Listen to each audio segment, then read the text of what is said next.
যারা উত্তর চাইবে, জানার জন্য চাইবে, তাদের জন্য এই দুইটা আয়াতই যথেষ্ট।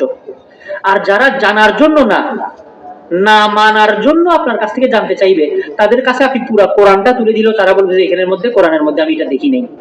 ঠিক আছে, সূরা ফাতিহার মধ্যে একটা আয়াত আছে, ইহদিনাস সিরাতাল মুস্তাকিম সিরাতাল লাযিনা আনআমতা আলাইহিম। হ্যাঁ, তো এটা একটা আয়াত আছে। হ্যাঁ, পিছনে বসেন, হ্যাঁ আপনি পিছনে থাকেন। একটা আয়াত আছে কি, ইহদিনাস সিরাতাল মুস্তাকিম সিরাতাল লাযিনা আনআমতা আলাইহিম। দেখেন, ইহদিনাস সিরাতাল মুস্তাকিম সূরা ফাতিহার মধ্যে আমরা চেয়ে নিতেছি কি, হে আল্লাহ আপনি আমাদেরকে সিরাতুল মুস্তাকিমের পথ, সত্য সরল পথে পরিচালনা করুন।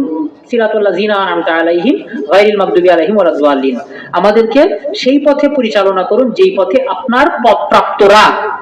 খুব খেয়াল করবেন, পথ প্রাপ্ত রা, এখানে একজনের কথা বলা হয় নাই,